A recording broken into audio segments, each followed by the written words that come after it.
নমস্কার দর্শক বন্ধু, আমি আদি অঘরী শ্রী প্রদীপ ঠাকুর। দীর্ঘদিন ধরে প্রেম করছেন, তার সঙ্গে একসঙ্গে ঘুরতে যাচ্ছেন, বাট সে আপনার সঙ্গে বিবাহ করতে রাজি হচ্ছে না। তার যদি কোনো বস্ত্র আপনার কাছে থেকে থাকে কেল্লাফতে, কি করবেন? যে কোনো পূর্ণিমার দিন, ঠিক এই যে গাছটি আমি আপনাকে দেখাচ্ছি, দেখুন, এটি যে কোনো নার্সারিতে এই গাছটিকে পেয়ে যাবেন। এটি একটি জবা ফুল গাছ।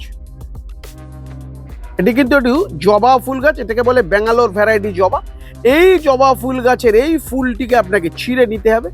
এই ফুলটিকে ছিঁড়ে নিয়ে তার যে বস্ত্র রয়েছে সেই বস্ত্রটা দিয়ে এই ফুলটিকে পুরো মুড়ে নেবেন। মুড়ে নেওয়ার পর যে মন্ত্রটি আমি বলছি সেই মন্ত্রটি 11 বার অভিমন্ত্রিত করবেন। কোনো কালী মন্দিরের সামনে বা কোনো কালী মন্দিরের সামনে বসে মন্ত্রটি চোং নমঃ ভগবতী চামুণ্ডে মহাহৃদয়ে কম্পিনী কম্পিনী স্বাহা।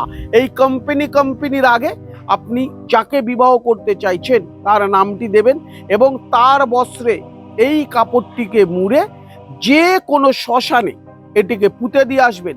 দেখবেন সে শীঘ্রই আপনার সঙ্গে বিবাহ করতে রাজি হবে এবং দুজন সারা জীবন সুখে শান্তিতে থাকতে পারবেন। আপনাদের জন্য ফুলটি আবার আপনাকে দেখাচ্ছি দর্শকবিন্দু, ফুলটিকে দেখুন। এই ফুলটি দিয়েই কিন্তু এই ক্রিয়াটি করতে হবে। সুস্থ থাকুন, ভালো থাকুন।